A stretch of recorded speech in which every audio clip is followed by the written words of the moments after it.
নবী পাক সাল্লাল্লাহু আলাইহি ওয়াসাল্লামের পরে সাহাবারা সেইটা প্রচার করেছে মানুষের কাছে, সাহাবাদের পরে তাবিঈনরা করেছে, তারপরে তাবিঈনরা প্রচার করেছে, তারপরে সেই ওলি আল্লাহর সিলসিলা।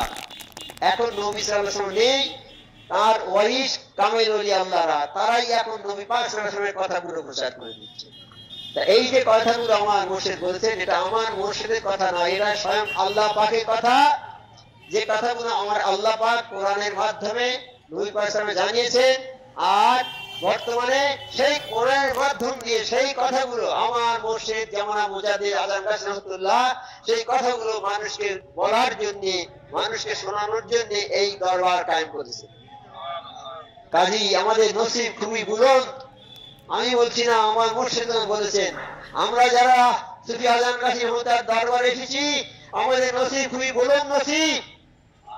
কাজেই আমরা তার হুকুমটা যেন পুঙ্খানুপুঙ্খানু পালন করতে পারি। হে আল্লাহ আমাদের সবাইকে শেষ তৌফিক দান করুন। হাক্কানি দরুদ শরীফ পড়ুন। আল্লাহুম্মা সাল্লি আলা মুবারিক আলা রাসূলিল কারীম মুহাম্মদ।